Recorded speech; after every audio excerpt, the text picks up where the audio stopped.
reunião lá, me levaram numa sala com 2 médicos que queriam fazer um protocolo de hidroxicloroquina por decreto. Eu disse a eles que é super bem-vindo, que os estudos são ótimos, é um anestesista e uma imunologista que lá estavam. E que eles devem se reportar a você e que eles devem, na Sociedade Brasileira de Imunologia e na Sociedade Brasileira de Anestesia, já que são os dois dessa área, colocarem, fazerem o debate entre os seus pares, chegando a um consenso entre os seus pares. O Conselho Federal de Medicina e nós aqui no Ministério, a gente entra, a gente tem feito isso constantemente, tudo que chega. Hoje chegou... Como vocês viram aí, no Planalto, Mandetta se recusou a endossar decreto para liberar a cloroquina. Bolsonaro tem sido entusiasta do uso da cloroquina, Trump também, para tratar o novo coronavírus, embora os testes ainda sejam iniciais. Diz a notícia aqui, Mandetta diz que todos os pacientes internados com Covid-19 estão recebendo cloroquina. Em coletiva nesta terça-feira, dia 7, no Palácio do Planalto, o Ministério da Saúde, Luiz Henrique Mandetta, afirmou que houve mudança no protocolo para o uso de cloroquina em pacientes com coronavírus. O protocolo antigo permitia que apenas pacientes em estado grave poderiam ser tratados com o medicamento cloroquina. Mandetta afirmou que agora todos os pacientes internados estão recebendo o medicamento. Ou seja, pacientes a nível médio e grave, a pessoa já está internada, né? O ministro também afirmou que os estudos estão acontecendo para descobrir se há necessidade de liberar o medicamento também para pacientes não internados.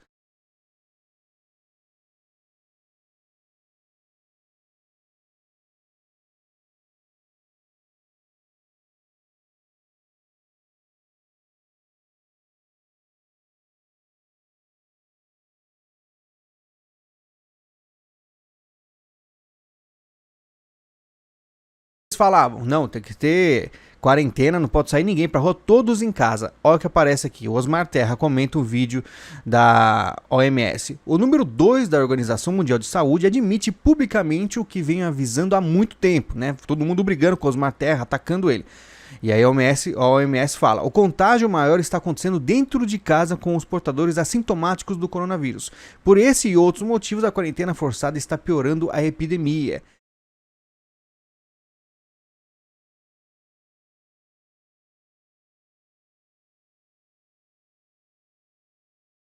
Eles fazem? Eles dão aí o poder para os governadores fazer o que eles querem. Ah, fique em casa, se você sair vai preso. Inclusive tem a imagem aqui, eu vou colocar, do Dória, né?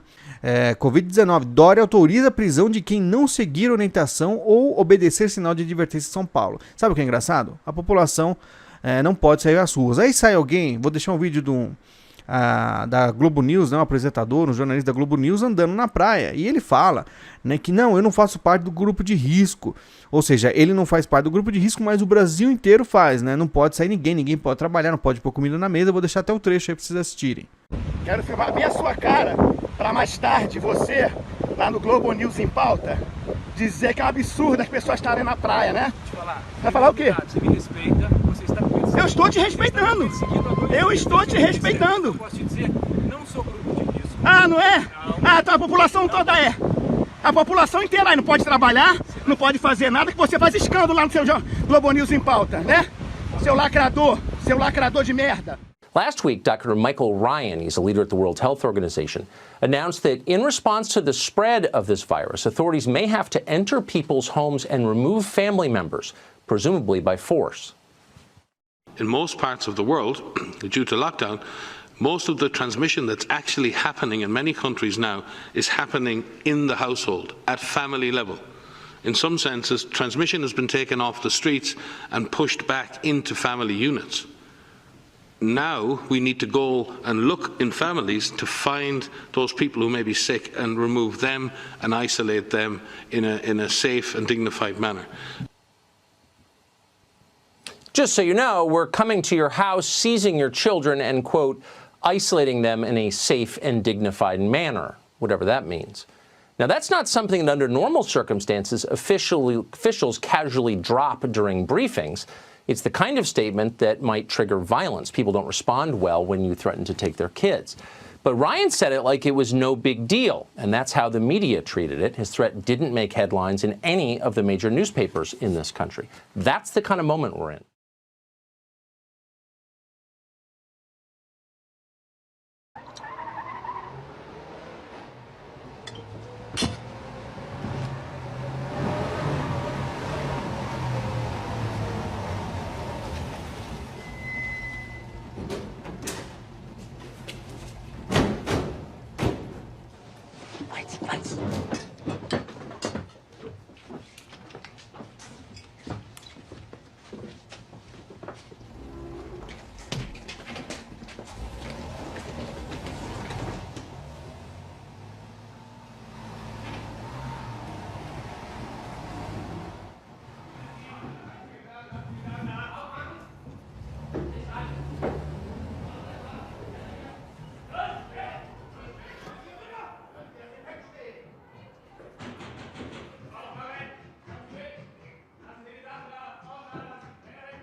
aufstehen! Du, aufstehen! Hoch! Werft ihn raus!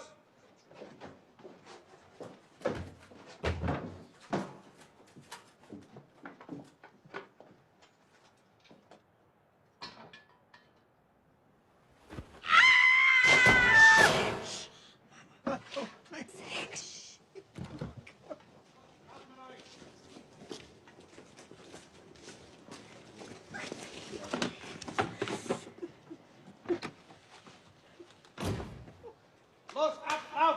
Auf! Lauf!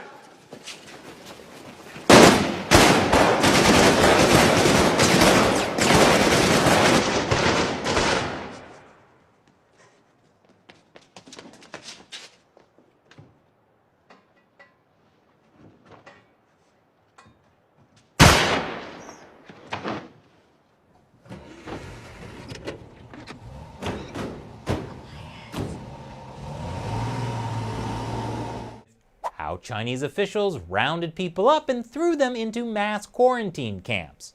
And if people went outside without a mask, they did this, and this, and this. This guy didn't wear a mask, so they tied him to a pillar, still without a mask. These ethnic Uyghurs weren't supposed to go outside, so officials hung signs from their necks calling them dogs, which is so wrong. I mean, if they were dogs, they'd be allowed to go outside. Other Chinese officials thought that it would be a good idea to weld potentially infected families into their homes. And of course, who could forget the good old rounding up people on the streets and shoving them into boxes? That makes being forced to the ground and sprayed with disinfectant seem less bad. Okay, that's all horrible, but it worked, right? Wrong. And you know how the Chinese regime has been developing a surveillance state using social media apps like WeChat? We should have that too. Because apps like WeChat have helped enforce the restrictions because they allow the government to keep track of people's movements and even stop people with confirmed infections from traveling. And WeChat has even stopped people from doing really dangerous things like talking openly with each other. I know, China's authoritarian model sounds great, but there's one thing we need to watch out for: authoritarianism. At least when it comes to President Trump. Yes, the same media organizations that are praising China and begging for Chinese authoritarianism to come to the United States are also warning that Trump will use the coronavirus as an excuse to bring authoritarianism to the United States. Look, the liberty we enjoy in the United States was hard-won. Brave men and women gave their lives for the freedoms we now take for granted. There will always be some threat to the country, whether it's terrorism or a pandemic. But should we really throw all that away for a little bit of security? Well, right now, the United States is by far the world's top funder of the World Health Organization. We give the organization about $58 million every year. That's double what any other country donates for some reason. But for the organization's leaders, there's only one country that matters, and it's not us, it's China. Right now, Taiwan is battling coronavirus, but they are denied membership in the World Health Organization. They can't even have observer status. Why is that? People are dying, but the World Health Organization refuses to protect them. Why do you think that is? Because China objects to anyone acknowledging that Taiwan is a nation. From the beginning, World Health Organization officials have praised China's response to coronavirus. They've repeated the country's lies as fact to the rest of the world. Initially, China claimed that the coronavirus could not be transmitted from person to person, even though doctors in Wuhan knew otherwise, and it was obviously untrue. The World Health Organization, though, told that lie to the world, and that hindered global preparation to contain the virus. They made it worse, not better. And then the World Health Organization praised China for its transparency, a cruel joke. As those lies have been exposed, the World Health Organization's subservience to their masters in Beijing has only become more obvious, more naked. On Saturday, a Hong Kong television station aired an interview with the World Health Organization assistant director called Bruce Alward. He's a Canadian. We want to show you this whole thing. We hope you'll watch carefully because it tells you everything about where this world is going and why you should be really nervous about the government of China. Watch this. Would the WHO consider Taiwan's membership?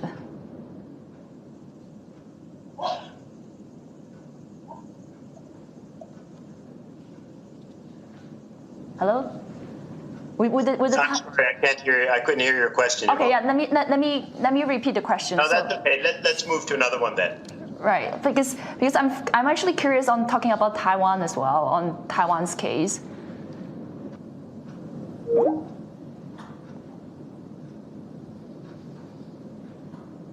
We decided to give Dr. Aylward another call to follow up. And I just want to see if you can comment a bit on how Taiwan has done so far in terms of containing the virus. Well, we've already talked about China, and when you look across all the different areas of China, they've actually all done quite a good job. So with that, I'd like to thank you very much for inviting us to participate, and good luck as you go forward with the battle in Hong Kong.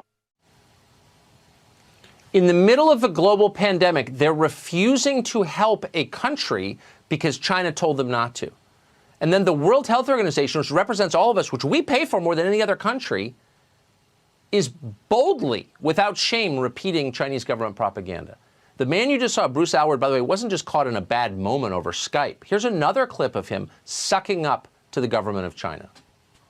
To the people of Wuhan, it is recognized the world's in your debt, and when this disease finishes, hopefully we'll have the chance to thank the people of Wuhan for the role that they've played in it. It's beyond disgusting. It's scary. Gordon Chang is the author of The Coming Collapse of China, and he joins us tonight. Gordon, you've been on this topic for such a long time. Does it surprise you that the World Health Organization, which normal people, me, look at and think, they're keeping the world safe from pandemics, that they're actually acting as a spokesman for the government of China? Does that surprise you? Well, this has been going on for some time, Tucker, and there have been a number of other things that we've got to be concerned about. So it's not just Bruce Aylward, who, by the way, said that he had absolutely no reason to question China's numbers. It's also Dr. Tedros, who's the Director General, in other words, the #1 guy.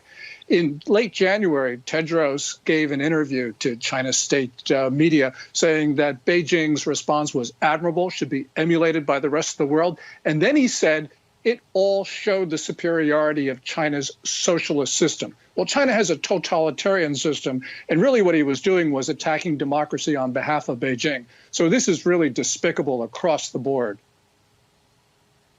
I mean, this really matters. This isn't like NBA players kowtowing to the Chinese government. We're in the middle of a pandemic. This is the World Health Organization. Why is nobody... Where is Bill Gates, who's the single largest individual funder? Why isn't he saying anything? Why isn't Google saying anything? Why aren't our leaders saying anything about this?